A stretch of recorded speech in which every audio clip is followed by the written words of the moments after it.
Wakey, wakey, guys, wakey, wakey, guys. I looked at my wrist. I got time today to deal with this corrupt system of CPS, guys. Here we are again. Another case out of Dayton, Ohio, where they are really disrespecting this family. Amanda, can you explain a little bit about this story for us? Yes, I mean, this is medical kidnapping. I mean, this is medical kidnapping. These parents went to the hospital in Dayton, Ohio, just to seek help. They were seeking help for their baby, and what they got met with was judgment. As two young Black parents, they were judged, and instead of helping them, they took their babies away. They kidnapped their babies and did not even look for an alternative hypothesis. I mean, when I heard the story, it was unbelievable. It made me, as soon as they were telling me what happened, it made me question immediately, well, it has to be something else. But no one at the hospital thought that it could be something else. And they judged these parents. They took their babies away. And these parents have been fighting for their kids to come back home. Fighting. To Pharaoh, what is going on with the CPS system? How can they do another family like this now out of Dayton, Ohio? Because they're focused on who pays their salaries. They're focused on who gives them these grants and grant money. So it's not even about the kids anymore. It's monetary. It's monetary reasons. This is why. I am so to Pharaoh. I am so grateful that God. It's kind of funny. It's ironic actually. I was speaking to another one of my friends who got a little small podcast. Wait again a minute, and I was telling her, I said, I'm really confused about who am I, what I want to do, what stories I want to report. I said, I'm tired. I'm just tired. I said, I don't want to do the car accidents. I say, because I ride past a car accident there, I don't care. I said, I'm not into shooting. I'm not into all of this stuff. And in the same day, within the same hour, God lined me up with you guys. And I think I found my niche for this moment is to share what's really going on with these young Black folks or white folks that's having these kids. And CPS is so corrupt. And I'm just thankful that God got us together where it gives y'all the platform and also gives me the stories to share about what's really going on. People do not know that the CPS is like a gang. They do not know that people out here is suffering. Kids are being stolen by CPS. They have their own mafia. Guys, if the CPS have not entered your home, I want you guys to know that you are blessed. Stay tuned, guys, to these stories. If you got kids, if you got grandkids, you need to be formative about what CPS is able to do to you. This happening everywhere. But the sad part about it, no one ever really had a voice to expose the dirty secrets of the CPS. I'm Rhoda Young Life. Well, we have two young Black people married. They had a set of twins, guys, and they came up premature. They was born actually on March 15th, 2021. Good afternoon to you guys, and it saddened me to have to meet you guys in this situation, Ariana and Dorante. It's my pleasure meeting you. How y'all doing today? Hanging in there. Wow. So y'all young, y'all married, y'all pregnant. Yes. Oh my God. It had to be so exciting to find out, look, we're having a baby and we're married. We're about to start our own little family. And to go to the doctor and find out you having twins, take me from there. Yeah, so it was definitely a blessing. This is actually coming from 2 years prior to this. My OBGYN told me that I would never have kids, that I was perimenopausal.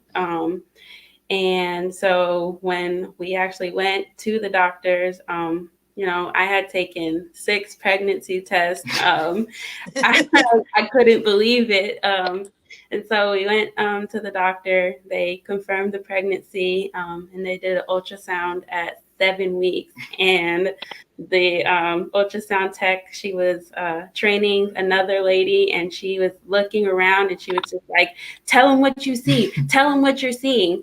And I was like, "Oh gosh, I'm not pregnant. I have COVID. It's something." And she was like, "You see that? There's one and there's two." Where's your husband there with you on that day? I mean, I was. Were you in the office that day too? Yes, Yes. ma'am. Yes. I Oh mean, my God. it was something crazy and something special at the same time. Wow. It was, yeah. I want to back you up right quick because I don't know no medical terms. So what made you go to the doctor and you say, Sarah, what made you go to the doctor to find out? What made you go to the doctor, or what made the doctor tell you that you couldn't have kids? What was going on with that situation? I didn't have any menstrual cycle for 3 years in a row. So I got a medical professional to find out like why that was, and they told me that I was going through early stages of menopause. Oh, and that you would never had kids. Yes. How did that make you feel as a young woman? I'm young. I got this cute. I don't know if you was married at the time. Now, were you married at the time? No. No. Okay, you get this cute little boyfriend, you dating and everything, and you might want to start a family, and then you find out you can't have kids. How did it affect you as a young woman? It was heartbreaking. It definitely, I went through the motions with it. And then, actually, right before I found out I was pregnant, I came to kind of acceptance of it. Okay, this is just how it's going to be. So then when I found out I was pregnant, I was Girl, astounded. I was you different from me because I ain't called my period for 3 years. I wouldn't went to no doctor. I've been one happy sister, and I've been counting the boxes of tampons and maxi pads. I ain't happy back. I was like, hallelujah. I was like, But girl, let's get back to the story. So, what made you think you pregnant if you are not having a cycle? It was actually that I had like started spotting one day, and I was just like, that's really strange. Like I haven't had any cycle, so why is this happening? So then I was just like, okay, just for the fun of it, I decided to take a pregnancy test, and it came back positive. This can't be real. So then I went and I got 5 more. Hope you went to the Dollar Tree. I went to the Dollar Tree. I got the good kind. I did it all. Them things. I mean, when I got pregnant, I was having kids. We ain't had a Dollar Tree. Our pregnancy test hitting us $20 a walk. You had to buy it too, because you just want to make sure you took it. Then you want to make sure your boyfriend see another one you took it. Exactly. So we find out we pregnant. We go to the doctor. We get this ultrasound. We land on the table. Here we are with our boyfriend. And we're not having one baby because we are pregnant. They confirm we are pregnant. We're having 2. So now we double excited and we scared at the same time. Take us from there. Yes. So at that point, we went to all of our appointments. We did all of our we started parenting classes. We did parenting classes. We got all ready. We were preparing for them to get here. We had an appointment at 30 weeks with the ultrasound tech, and they told us that they were a little bit concerned about my daughter's growth. She wasn't growing as much as my son, but they weren't concerned enough to do anything yet. But if we came back at our 34-week ultrasound and they still had a concern, that I would be put onto bed rest for the rest of my pregnancy, and they would have to do like stress tests and stuff. I didn't make it that far. I wound up, my water broke at 33 weeks. and we went straight to the emergency room. Um, and at that point, they said that I was in labor, but they said that, you know, that everything was going to be fine, that they were going to just, I was just going to put on bed rest for another week, and that they would deliver the twins at 34 weeks. Um, 5 hours later, I went into active labor, Wow. and they had to do an emergency C-section because my son was breech. So they did the emergency C-section, and they were born. Wow. Wow. Such a amazing time. Such it was just it was like a miracle, you know. It was just like this had to be so exciting and scary at the same time. I'm pregnant. I can't get pregnant. I'm pregnant. I can't get pregnant. I got twins. Yeah. One bigger, one smaller. I'm worried. Oh my God, please don't come early. And water breaks, we're going to hold you for another week. All of a sudden, bam, 5 hours later, you having the baby now. Yes. Baby comes out as usual, premature, has to stay in ICU like normal premature twins do. Mm-hmm. Everything is going great in the hospital. They don't allow you to stay there because of COVID-19. Is that true? Correct. Yeah. So we had to, so my husband, he was running our business. We have a cleaning business. So he ran our business. And in between that, you know, he would drive me and drop me off every morning to the hospital. I would stay there. I would be with them. He would come, he would be with us as well. And then, you know, we'd have to leave at night. And during this time, I was still pumping because I wanted them to get all the best nutrients. And so I was pumping, I was bringing the milk back from the hospital. And yeah, so take us to the point where, okay, we get to this point, guys, and it's so exciting. This story is so exciting. One baby get to come home, but yet we got to leave one baby behind. Yes. Tell us So about that. How it was was, that? yes, my son, he came home on April 2nd. And it was super exciting. It was, you know, it was our first time. Basically, it felt like being real parents at that point because, you know, we have everybody at the hospital and yeah, we get to be with them, but it's not just us. It's not just us caring for them. They're, you know, they weren't on like the wires and the tubes and everything anymore. So it was definitely an experience. Well, we were really Awesome. exciting. But it was also really hurtful at the same time because it was, you know, we still have to travel back and forth to the hospital to be with my daughter as well. Um, so, It was trying times, wasn't it?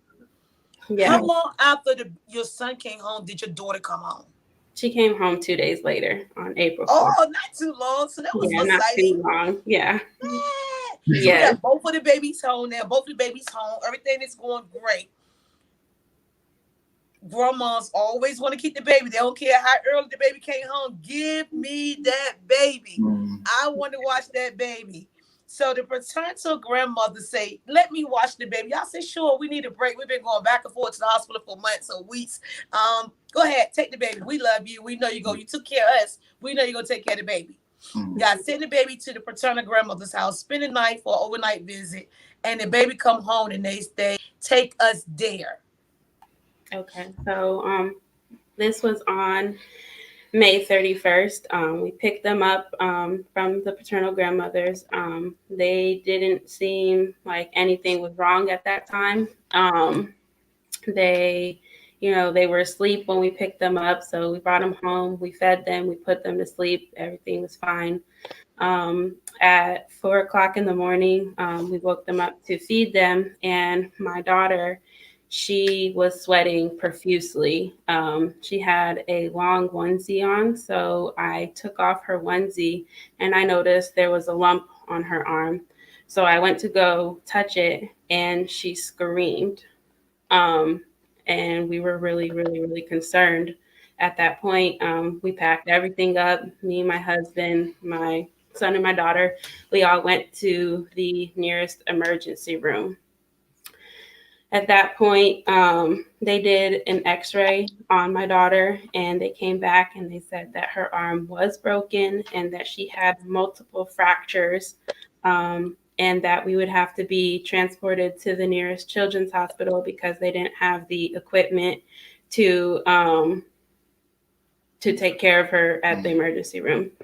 So at that point, they said that they were going to also want to see my son as well because they thought that possibly something genetic was going on with them, specifically brittle bone disease. We never heard of that. We didn't know what brittle bone was at that time. So at that point, me and my daughter, we rode in the ambulance, and they helped my husband and my son to his car, and he drove and met us at the children's hospital. So at this time, y'all just thinking, okay, something wrong with the babies. It's more severe. They can't be in a regular hospital. You go to a children's hospital. Y'all get to the children's hospital. They say she got a broken bone. So y'all, okay, she got a broken bone, but they want to check the other baby out too. Y'all thinking everything is normal. Y'all not even thinking the whole time the hospital now have you guys under investigation for child abuse. Yes, correct. Okay, take us there. Now they want to examine your second child as well. Yes. So they did a second x-ray on my daughter, and they did an x-ray on my son at that point. And they came back and they told us that each twin had 30 identical fractures to each other. 30. How is it possible that someone can be a premature baby and have 30 different fractures on each child, but yet no physical bruises on the outside of the child body? Exactly. And both twins has the same bruises, and now y'all are being called child abusers. Yes. Yes. Yes. Take us there. So the babies get taken upstairs. We go upstairs. The cops come. They ask us to come downtown with them. We go downtown. We was down there for about 5 or 6 hours, just being questioned. Um, we leave the police department and we go back to the hospital, and the kids are already in foster care. Wow, that quick? That quick. Yes. So that quick. Nobody said, okay, we got two premature babies. Both of them had 30 identical bone fractures. We see no visible outside scars of damage, but yet they snatch our baby away from y'all. Tafari, Tafera, what is going on with this story? Craziness. The, the investigation that should have taken place didn't take place. I mean, they immediately jumped to conclusions. Nobody wanted to bring in anybody to say there was a possibility of anything else that could be. I mean, if you look at it, 30 fractures in the same place. If you're abusing your child, and twins at that, how lucky are you to abuse them in the same spot? Like they have the same fractures in the same places. Like that doesn't make sense. But so they basically saying they took and hit one child and they hit boom, then turn around hit the other child the same spot over 30 times, just like beat me drunk. Right. I mean, we saying it like that, but that's what the hospital, that's what they saying. And even talking to you is just like, okay, so you saying here hit like identical. And it's like, so right there to the average person, that doesn't make sense. But again, we're talking about CPS. And their first means is to jump to conclusions to say, oh, fractures. That's all they heard. That's all they heard was fractures. We have a young African-American family, and we have fractures. Okay, abuse. Wow. Amanda, can you enlighten us on this story? Yeah, I mean, just like Tafera said, no one thought of an alternative. They just saw this young Black family and they just judged them, and this case actually makes me question every case that I've had that a child has had fractures. It's helped enlighten me on the other evidence that's out there because they don't teach you this stuff. They teach you to see fractures and automatically think abuse. But since dealing with this case and seeing that, wait, there's a whole nother body of evidence and articles that show that, there's medical conditions that attribute to these things. I mean, again, this is medical kidnapping. They just saw fractures and they automatically said abuse, and the doctors went with it. CPS enforced it, and the judge legalized this kidnapping. And this is out of Dayton, Ohio. Mm-hmm. Yes, ma'am. Wow. You get back to the Brook family. Y'all get back to the hospital. Y'all kids are gone. Newborn, premature, breastfed babies no longer exist. And if they do, won't nobody tell y'all where y'all babies at. Where are y'all at right now mentally at that moment? Honestly, I was lost. Like, I mean, all this, like it happened so fast, and I didn't have a chance to realize what was going on. It was, Mother, At that your point, babies. You carried those babies 33 weeks. They're gone. Where's the part of me at? Where's my 2 seats? Where they at? Who got them? I got the breastfeed. My breast is swelling. What's going on? yeah. At that point, I was so confused. I was so, we had done everything they asked. They questioned us. I went along with everything that they wanted from me. I didn't understand what was happening, what was going on. I was heartbroken. I was terrified. Again, during all this time when all of this is happening, they take us to the police station. They separate us from each other. They're questioning us. So all of this is happening while I'm still worried about what's going on with my twins. Where are they? Are they safe? Like, is this something medical? Like, I didn't know. And again, like, yes, I needed to breastfeed. So there was that. And it was just like, well, how are they going to get milk? How am I going to provide for them? How am I going to, I don't want them on formula. So what do I do? I had no idea. Like my husband said, like everything all happened at the same time. So they didn't even give us a moment to breathe, to think, to know what the next best step was, what our rights were. Did we need attorneys at this point? I had asked the cops if we needed like a lawyer to come downtown with us, and he told us no,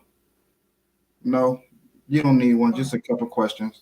Yeah. Wow. I'm going to ask you this right here. And it saddened me to have to ask you this question, but it has to be answered. Because at the end of the day, when you say paternal, do you mean your mother? My mom, yes. Your mom's. Okay. Yes. It's saddened to say this, but right now we let our babies go somewhere overnight.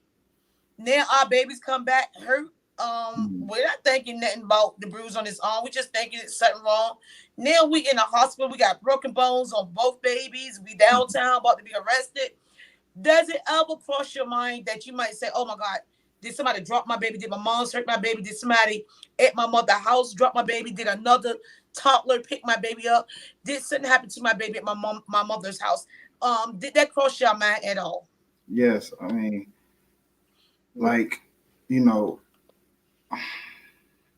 um, like I wasn't like framing anybody at the time, but like all those thoughts went through my head, and I mean, this was my first time dealing with something like this, so I didn't know what to like think or what to do. So they was telling us, this is child abuse. Somebody did something to these babies, and I'm just going with it. Like, okay, something happened over there, because we didn't do it. Right. Something happened, um, Right. and they told us, it could be either child abuse or um, brittle bone. And after that, we just went down here down here from that. Moms, what you thinking? Oh my God, I let my kids go somewhere, and it's my husband. I would have let my kids go with his moms if I thought she was gonna do something to them or nobody over there. I don't think your mind start playing tricks on you. I know she didn't do it, but wait a minute, my kids. What happened? What was going through your mind, moms? Yeah, like he said, they told us, at that point, there was no other option. Like, this had to be child abuse. Like, somebody hurt our babies. If it wasn't us, then who? So at that point, I'm just like, oh my gosh, did I, let them go over to his mom's house? Did something happen over there? Like, I don't know. Right. So, I called over there. They, said nothing happened over there. There wasn't much more communication after that. So at that point, again, I was just like questioning because We didn't do it over here. yes, Right. yes. So it had to break up a little bit of y'all relationship with, with your moms and stuff because it had to be hard on your moms too. Because if one of my kids would bring their kids to me and when they go back and I know I didn't do nothing to them, but their child hurt, I'm like, oh my God, why did I keep that baby? Why did I, because it put her in a situation as well. So everybody now confused. The kids harm, nobody harmed the kids, but CPS is telling us that we abuse our child, but it did not happen. No one thought about questioning what was going on with the health of these children. Take us to the point where y'all found out y'all kids was never abused. It was a lack of vitamin D in their bones.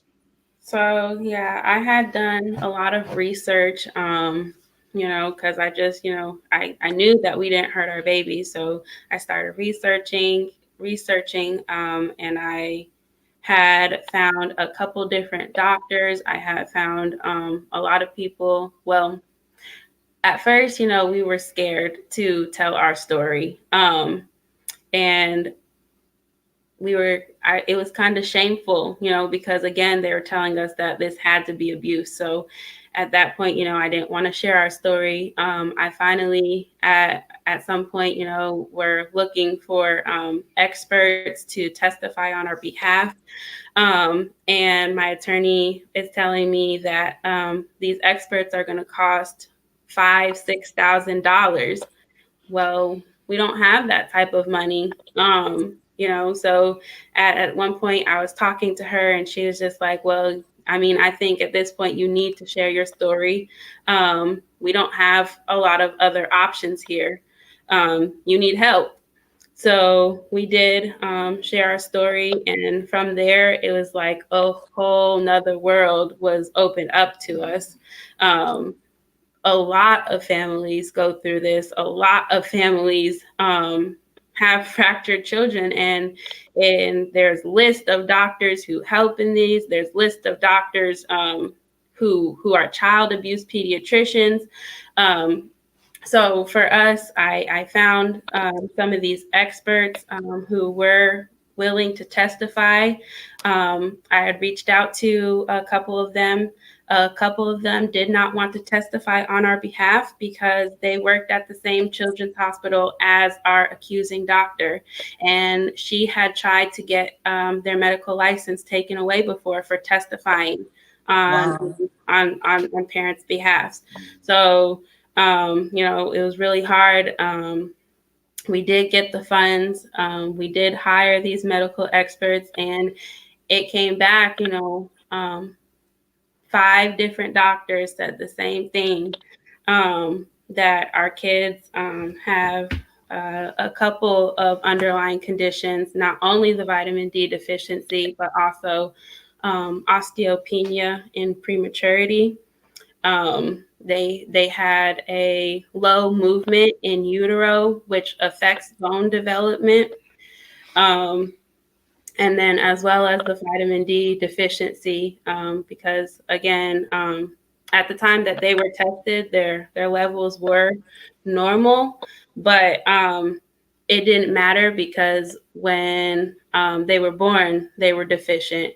and they were also breastfed, and they weren't getting, because I also had a vitamin D deficiency my entire pregnancy, and I wasn't aware of it. My OB had never tested my vitamin levels. So I just was unaware of the deficiency that I had myself. So if I didn't have any to give to them, they weren't getting any. Um, so I don't know. Yeah. Wow. Wow. So your kids was removed. This is the sad part about the interview. Your kids was removed from your home, from the hospital on May 31st, 2021. Yes. Yes. And still to this day, you don't have your kids. Yep. Yes. That's what the story is all about. Um, you miss everything with your children. Yep. Everything. They stole everything from you guys. Mm-hmm. Yes. This was a miracle pregnancy Yeah. that turned tragic. Mm-hmm. They took a blessing from God and made it a tragedy. Amanda, can you elaborate? How did the hospital fail them, and why are they continuing to withhold these parents' kids from them to this date? Well, the hospital failed because they never looked for another reason. They never met and saw these parents for who they are. I mean, we've just been talking to them for 30 minutes. And what about them makes you think that they have the capability of harming these children and causing these types of injuries? So nobody saw them for who they were. All they wanted to do was make something fit. And that's exactly what they did. And then why are we still here? Because of egos. Because this system is designed to keep children in the system. And so now that they have these babies, they're not going to give them back. A judge has ordered. I mean, I just really want to be honest. These children are really being held illegally because a judge has ordered that these babies come home. As of Tuesday, a judge has ordered that the twins come home, and CPS said no. How do I'm sorry, y'all made me lose a train of thought with that. To Farrah, how do a judge in Dayton, Ohio, order CPS to release these twins due to the medical evidence that these kids was not abused, but they have a lack of vitamin C and other things going on because they're premature babies? How do the court of Dayton, Ohio, release these kids to the parents and CPS say no? Every time, and especially when I see mom and dad, I get real. I'm gonna have to bring it down because my emotions are very hot, like with this, because for a judge to make a decision, let's go back. Let's just use common sense here, right? For a judge to make a decision and say yes, these babies can go home.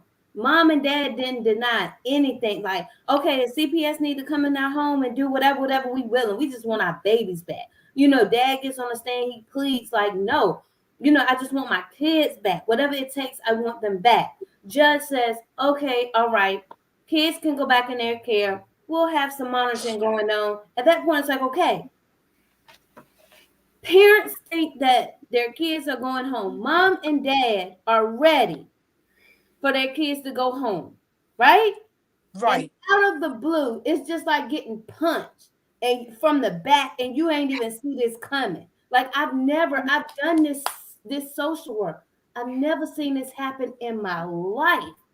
For a judge to make a decision, and CPS comes back and said, nope. Mom's attorney said, so they not going home today? The babies are not going home? Nope. How does CPS make a determination that a judge, he's the highest person? That's why we're here. We're here because we want justice in the fact of this system to bring these babies home.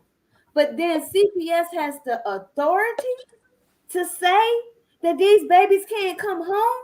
Wow. When evidence has been presented. But let's go, we not even going like the judge. Do y'all hear me? The judge said they could come home. And at the end, CPS says, nope, we object to that. No, they're not. We want to keep them. We're going to keep them because we need some more. We're going to keep them. Well, what? Excuse my friend. Well, what the hell was the judge there for? Wow, exactly, Then they exactly. CPS could say what they want to say. Have you ever? And I'm asking the platform. Have you ever been to court and the judge made a decision, and somebody other than the judge was able to overrule what the judge said in that particular in that moment? Somebody just stood up and said, "Nope, that's not what's going to happen." An attorney stands up and say, "Nope, that's not what's going to happen," and it doesn't happen. It makes no sense to me. It makes no sense. Mom and dad are sitting there like, yes, we about to get, like, we witnessed this. They're sitting there ready for their babies to come home. Like, yes. Let me tell you something. I went out to the car with mom and dad, right? They had the car seats in the car. They had the baby clothes in the car. I literally got sick on my stomach. I was sick on my stomach. And I told you, I've done this for a long time. And I'm like, how does CPS? And they were laughing when they said no. They were laughing. They were laughing. They was laughing when they told these parents no. Why is it so important for CPS to take these kids out of safe homes? That's the question we need to find out. What is the alternative motive that CPS would like to continue to take these kids out of safe homes and place them in foster care? It has to do something with money. There's something going on in the background that we don't know. Amanda. It's money. It is money. In the state of North Carolina, every single day that I went to work, I had to bill every minute of my day for a child. Every single day has to be billed, and every minute is billed for a child. If you don't have children, this system folds. This system buckles under, like, so if these children were let out of this system, the money that the state gets goes away. This is all about This is kidnapping and for monetary gain. Our salaries were paid by children. That's why we gave it up. I can't do it no more. I see it. Wow. Wow. So both of you guys do in your career to save people like the Brooke family. Y'all say, you know what? I don't care. We'll throw it all away because we can't sit here and allow this this kidnapping to continue to go on with these families. The judge has ordered. These guys have raised over $12,000 to pay for genetic testing doctors, different specialists that come in and testify on their behalf of what happened to their kids. These kids went through multiple tests with specialists, and it came out that the injuries on these kids, the reason why you didn't see it on their skin, and it was in their bones because it was genetic. So CPS has wrongfully taken these two young people, kids from them, and the judge has in Dayton, Ohio, has ordered these CPS to release these kids back to the parents because the evidence support that it's a medical condition that the twins are going through. CPS stood up in court on Tuesday and say they're not going to release those kids. They're not going to admit that they're wrong. And the only reason I allege that they're not releasing y'all kids to y'all because they know they set up for a lawsuit for ripping them kids out y'all arms. And that's why they don't want to get y'all kids back. They don't want to admit their wrongdoing. Mother and father, what's going on with y'all now? After Tuesday, what have y'all been going through? I don't know. I'm just tired. You know, I'm disappointed in these people, you know? Like, we went to the hospital for help and we left with no kids. Wow. Facts. Wow. I'm just hurt. Like, I'm numb to this. Like, at this point, you know, like, every time I get my hopes up with these people, every time, they just hold me back down. Wow. I don't know how to feel at this point. Like, I missed their first Thanksgiving, the first Halloween, like the first everything because of these people. How long, Dad, were y'all able to keep y'all kids before y'all realized they had like the brittle bones? Because I had a daughter, my youngest daughter, Dad picked her up by her arm, just lifted her up, and her arm came out, and when I touched her, she screamed. And when I took her to the hospital, they said she had brittle bones. So she had really soft bones. So when she was growing up, we had to handle her in a certain way. So I'm a parent that do know what you mean by kids with brittle bones. I had one myself. And they could have charged me for child abuse when actually I was glad that the military doctors knew about brittle bone disease. Mm-hmm. How do you feel that they would not give your kids back to you? I mean, like, how do you stay like neutral? How do you stay focused? How do you continue to run your business? How do you continue to pay your bills? How do you continue being a good husband? Because I know the truth. They know the truth. They just don't want to, admit that they was wrong.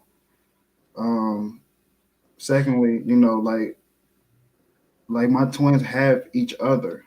Like I lean on that. I mean, there's not much. I don't really see much hope. Like at this point, dealing with these people. I don't know what to like get be ready for with these people because they can pull anything at any time. So Mom, where are you at, Mom? Where are you at mentally? You miss everything a mother want to share with their kids when they get older. You miss getting up at night. You miss feeding. You miss them first rolling over. You miss them first bobbing their little head. You miss supporting their head. You miss everything a mother normally taught with their kids about what they did growing up. You don't. I mean, where are you at? I'm devastated. Like just to know that they had underlying issues, to know that we couldn't protect them. That's all I've ever wanted, is to just protect my babies. And they just swooped in, and just like that, it's heartbreaking. It's devastating. It's on some days I don't even feel like a mother anymore. I feel like I failed them. I failed my children. Moms, how do it?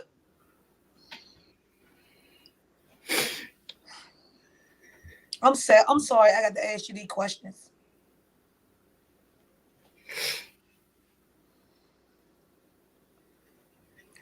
How do it feel that they allowed your kids to bond with another woman as their mother and not bond with you as their mother?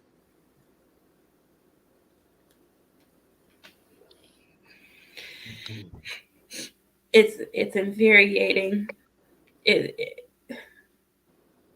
infuriating.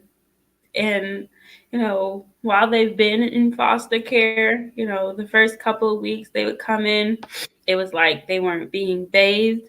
We would ask questions, and we got turned around with we weren't allowed to have any communication with the fosters anymore, because they said that they had unpleasant interactions with us from asking questions. They always had rashes. They would always come in sick. The foster told us that my twins gave her laryngitis. Make it make sense. My twins gave you laryngitis? And then after that, I'm not allowed to ask you questions anymore. I'm not allowed to. I'm seen as the angry Black woman because I have concerns for my children who are in your care. Then, 8 weeks in a row, my daughter, she's crying for over half of the visit that we have. We get to see them once a week for 2 hours. That's it. That's it. My breastfeeding babies. And over half of that time, my daughter is crying. Well, we went to a doctor's appointment and they told us that she has stranger anxiety, that she needs to see a child psychologist because she has stranger anxiety. My 8-month-old baby. So your baby 8 months. So they stole everything from you guys. Everything. yep. Tafera, I see you up there. You flustered. You angry. This right here really, really hurts you really bad. Can you tell us what emotions you got you going on right now? What emotions is going through? I think for me, it was seeing mom and dad, especially dad, compose himself through the court hearing. No matter what they tried to do to him as a black man, no matter what they tried to say to him as a black man, he stood on what he believed. He stood on. He backed his wife. I mean, they even tried to make it seem like they was boyfriend and girlfriend. They didn't let them sit beside each other. He was behind her. She was in the front, and her attorney corrected them and said, "No, like that's his wife." You know, and as a married one, it's just like put some respect on it. That's that man's wife. So let's not paint this picture, first of all. Then you go and he's, you know, having to deal with this, and he's looking at his wife, and she's on the stand and she's crying. So when they come about the stand, it's like, okay, that little piece of hope. You're looking at them from the back, and you're seeing that there is that window of hope. And a judge gives them that window of hope for their babies to come home before Thanksgiving. And two, CPS people plus the other people on the side of the wall say no. But then you smile and you laugh about it like it's a game. So I see this, right? And for the life of me, I do not understand. I still don't understand how a judge can make a determination. And a CPS worker representing CPS can say no. Nope, these babies like who has the authority in the court? Who has the authority in the court at that moment? But I was there. I was physically there when I saw those cars and just the smell of those bags. Like I was there, so it angers me. Like, yeah, we do this and we support these families and stuff like that. But when I see these two faces, that image, I cannot get that out of my head. I can't get that smell. I can't get that out of my head. And I know if it's me, these parents, like I hurt so bad. And that's what I'm saying about the community needing support. Where is this justice in this? Where is the human, like the human decency in this? How you gonna laugh at these parents? How you gonna smile and walk out like it's okay? Like it's okay. Yeah, high five. We did what we were supposed to do today. And you go home the next day with your family. You go home next Thursday and celebrate with your family. Wow. While you ripping apart other families. Exactly. This got me so hot. My Google thing going off talking to me. So if y'all hear that in the background, Google over here talking to y'all too, because they listening. They listening. Amanda, what is going on? I mean, this is an injustice. I mean, this is modern day slavery. It just looks different. That's all this is modern day slavery. It just looks different. They have taken these babies away and refused to give them back. Refuse, even with an order. How is this possible? And we should be outraged as a community. We should be outraged as a people to sit here and look at these parents, to sit here and look at their faces, to hear their cries. These parents should never stand alone. I truly hope that this judge continues to see this injustice, and these babies come home next week. But if they do not, it is time to respond in power, y'all. It is time to respond in power. We need to rally around these families. We need to be outside of the courthouse. We need to let them know that we see this.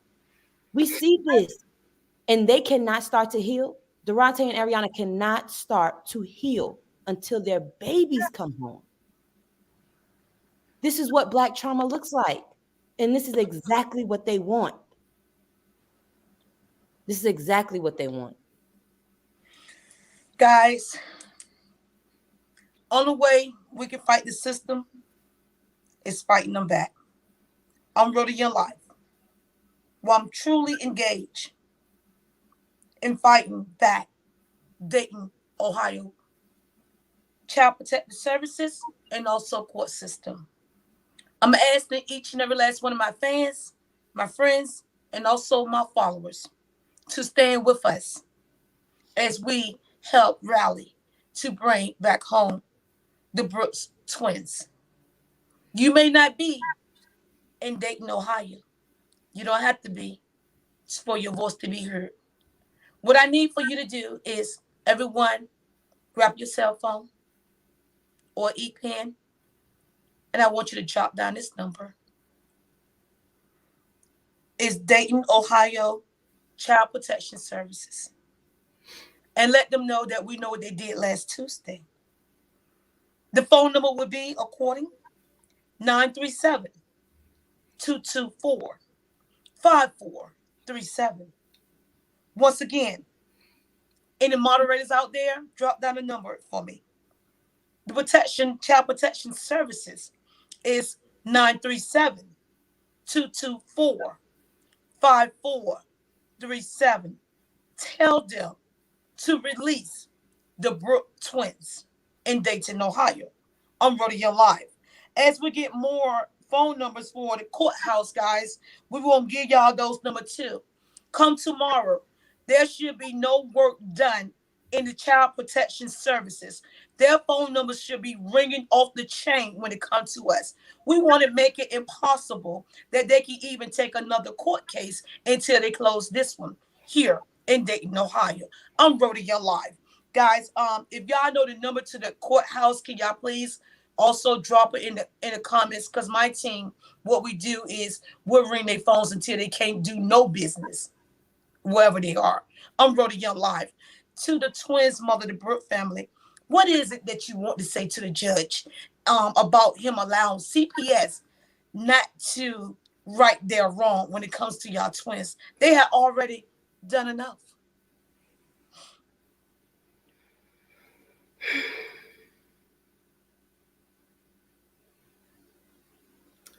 I don't even know.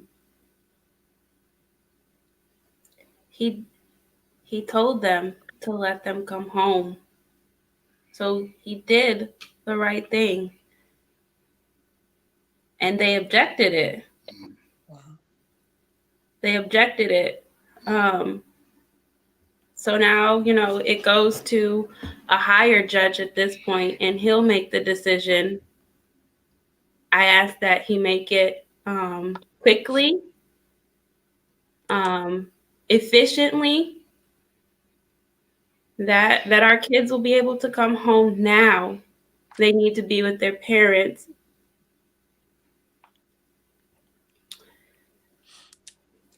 Father, also you. Um, I just ask the judge to be fair and honest, and like she said, fast. Like Monday, tomorrow, fast. That's the type of fast that I'm asking tomorrow. Miss Tafera, was this court case held in Montgomery County courts in Dayton, Ohio? It was. Guys, also on tomorrow morning, I want y'all to call Dayton, Ohio Juvenile Court System. The phone number would be as follows: 937 225 4199. That's 937 225 4199. We must put our knee on the court system neck like they did George Floyd. We must put our knee on the Child Protective Service, which is CPS, like they did George Floyd. Guys, we as a community, white, black, purple, green, or yellow, cannot allow our justice system to just do what they want to do to us. We must make them follow the laws and the bylaws according to the law. This is not their way, it's our way. We are the people. We, the people of the United States, not CPS, okay? Release the twins. Release the Brook twins and release them now. Soon will not be soon enough. I'm Rhoda Young Live, guys, where we will keep on pushing for the twins to be released. They have no more court dates until this appeal thing go on. The judge has ordered the twins to come home. Why can CPS overrule the judge order? Amanda. Why? Because CPS has their power is unchecked. Mhm. Their power is unchecked. This is unbelievable. I mean, I just continue to replay last Tuesday and to see Durante turn around when the judge said they could come home and be like, whoa. But then to see Ariana stand up when they said those babies weren't coming home and to see the tears in her eyes. Why is this happening? I don't understand why we as a people don't have enough power to stop this. How do we not have enough power to stop this? They should be holding their babies right now. Holding their babies right now. Um, um, Tafara, even when they get these twins back home, do you think it'll be safe that they continue to reside in Dayton, Ohio? Do you think they will constantly be harassed and bullied and pit? Do you think it would be best once the twins come home to leave the whole state of Ohio because of the corruption that's going on inside the system? So that's the thing. So prior to all this happening, they were planning on moving. Anyway, CPS came in their life and disrupt all of that. So that was a question, and I'm glad you asked. That was a question that was given to the judge by CPS to say, "Oh, the parents are trying to move." Dad says, "No, we're not. I mean, that was a plan that we had, but in order to get my babies back, we're gonna stay here because we're not leaving because my babies are here."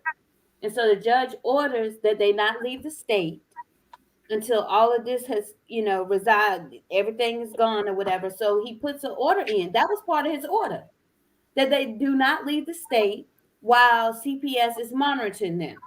That even goes further to say, I'm not trying to leave the state. I'm not trying to do nothing. Me nor mom are trying to do anything because we are about to get cameras put up so CPS can monitor what's happening with us. Wow. What Wow. else do you want? Wow. What else do you want? Dad is opening his home up, which is his privacy. Right. His privacy. It's his right to do what he wants to do. But he told the judge that. So the judge says, okay, well, and then even the guardian ad litem, the kid's attorney says they need to go home. Everybody in the courtroom said they need to go home. The people that deal with the children said they need to go home. And CPS said, no, they don't. Wow. Wow. Do you think CPS is trying to keep these kids in their custody because they know they really have set themselves up for a lawsuit for unlawfully removing their kids out of their home, and that they actually is really set up for a lawsuit? I mean, it's that as well as their egos.